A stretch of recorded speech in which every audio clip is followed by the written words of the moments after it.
Denver Broncos. Some thought after the blockbuster trade that happened the season prior that the Broncos were about to turn everything around and be a very great team to make the playoffs. Even myself, I thought that. But last year, they were one of the most disappointing teams of all time that I've ever watched. And it's to say that they had a terrible offense despite having a great defense. And now I have to ask this question. Are they still that same team? Or did the new head coach coming in, Sean Payton, change everything? We're going to take a look at last year's stats and see if these players are draftable. This is the Denver Broncos.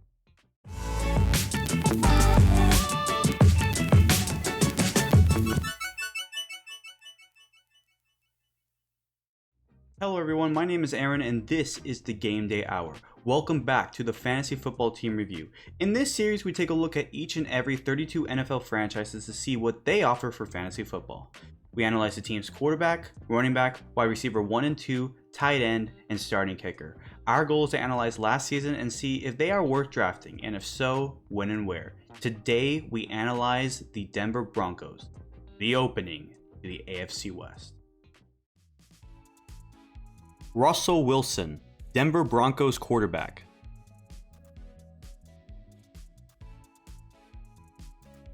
So that blockbuster trade was all for one Russell Wilson, and Russell had a pretty bad year last year. For his standards, I thought he played pretty bad.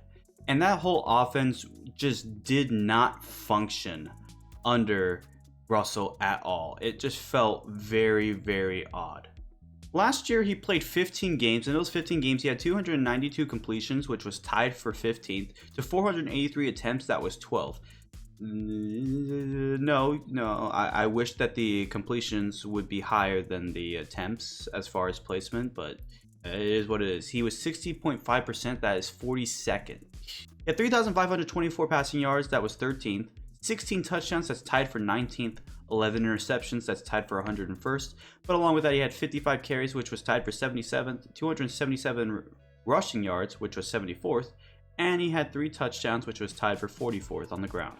That gave him 242 total fantasy points, which was 17th. Below his standard, he's generally a QB1, high QB2, but he did not play like that last year, and it's pretty disappointing to say the least. They do have changes to be made, and that offense could start to function a little better. Therefore, because of Sean Payton coming in, Wilson didn't jump out of my top 20. He's number 19, therefore he is somebody I would draft.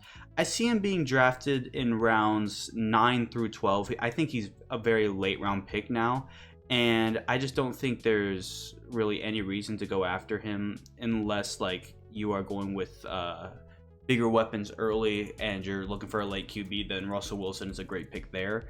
Otherwise, I wouldn't pick him up in any other scenario, but he is a draftable guy. I just hope that for Denver's sake that he cleans up his act and, more touchdowns, less interceptions, get the offense going. He has a lot of great weapons, and we're going to cover those in just a few minutes. Javonte Williams, Denver Broncos running back. So the running game here is not going to be a lot to take after for last year's stats because Javonte Williams, who we're covering right now, was out for the majority of the year due to injury, and Melvin Gordon has moved on. So we're going to quickly look over Javonte's stats and then move on to projections. Okay. In 4 games, he had 47 carries for 204 rushing yards and only 40 fantasy points. So yeah, he didn't do a lot last year, and it's unfortunate. So we can't really see what what his ceiling's capable of. You can only make guesses and assumptions, but in 4 games he's averaging 50 rushing yards. That's not that great.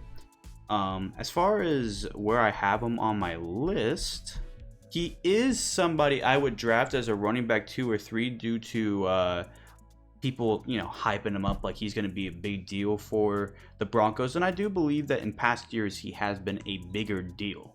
And because of this, he is 26th on my list, which means he's somebody I would probably draft somewhere in around 7 through 10. But he has an injury warning, asterisk, an injury warning. So keep in mind of that. He has that concern with him. Hopefully the injuries do not start to pile up and he's able to have a full year. But it's hard to rate him. I do believe he is a draftable guy due to what people say and past year stats. But that last year, not really, nothing. Jerry Jeudy, Denver Broncos wide receiver 1. Now we have a pretty good and decent receiving core for Russell Wilson. And we're going to start with Jerry Jeudy. He has taken the mantle as the number 1 wide receiver, while Courtland Sutton, who we'll talk about in a minute, took the mantle as the number 2.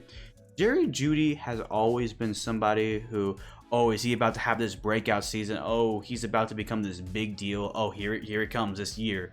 And for a little bit, I was thinking, no, Jeudy is not getting to that point. But he did. Last year, he did pretty well with what he had, even though the offense stuttered so many times. So let's take a look. Last year, he played 15 games, and in those 15 games, he had 67 receptions, which is tied for 39th, 972 receiving yards, which was 23rd, 6 touchdowns, that's tied for 24th, and he had 197 total fantasy points, which was tied for 22nd. He played very, very good last year, and I imagine he's going to get better, assuming that offense gets better. I see him breaking 1,000 receiving yards and somewhere around 8 touchdowns. That's where his stats look like they're about to start trending towards, and because of that, he is somebody I would draft. Like where his fantasy projection was last year, I have him 22nd, which means he is a low wide receiver 2, a high wide receiver 3, and that essentially means that Jerry Jeudy, he's somewhere going to be drafted in like the rounds 5 through 9. It's starting to get pretty higher up on the list, which is good. And I see him somewhere at that 22 range. So he's still somebody very valuable. I think somebody who's going to become pretty explosive this year. So take a hard look at him. I think he's going to be worth drafting. Courtland Sutton, Denver Broncos wide receiver 2.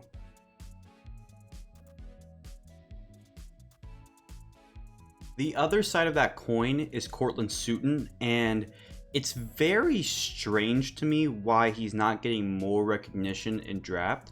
So I've been doing mock fantasy drafts to see where players have been, and in every single one of my fantasy mock drafts, I've seen that Courtland Sutton sits at the top of the players who are not drafted, which surprises me. I thought he would be someone draftable, and it concerns me why he's not, but maybe if I look at his stats, I'll get an understanding of why. He played 15 games last year, and in those 15 games, he had 64 receptions, which is tied for 43rd.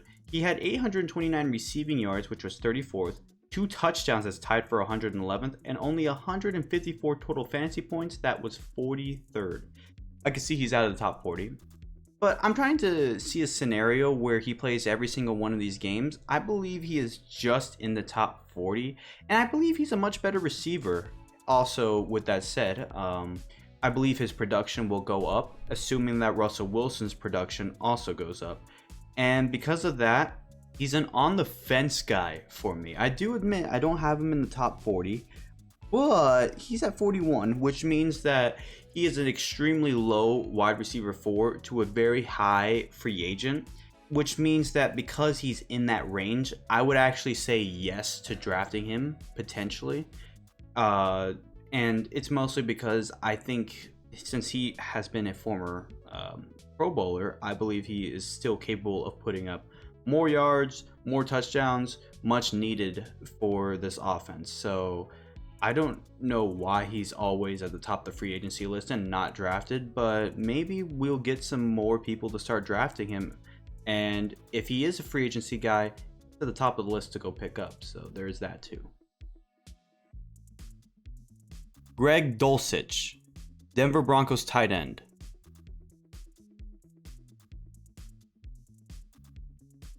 Next up, we have Greg Dulcich, and Greg is somebody that I believe is in the infant stages of the NFL, not putting up a lot of statistics and not being considered a very high tight end. And we'll just go jump into his stats right now. He played 10 games last year, and in those 10 games, he had 33 receptions, which is tied for 131st, 411 receiving yards, that's tied for 114th, 2 touchdowns, that's tied for 111th, and he had 83 total fantasy points, that was 28th among all tight ends. He did not play great, and then again, that offense in general didn't play great, and because of this, even though I'm saying that production could go up because of Russell Wilson, the new head coaching scheme, because he was a rookie last year and he still has to prove a little bit more, he's not in my top 25, therefore he is not somebody I would draft. I need to see a little bit more from him production wise. Maybe for the tight end position, he's a good free agency pickup midway through the season, but right now I just don't see him as a like even a tight end 2 or even a high free agency pick. So it's just kind of sitting in that red zone, and it's not looking amazing. I'm not talking about the NFL red zone. I'm just saying a red like no-go zone. Elliott Fry, Denver Broncos kicker.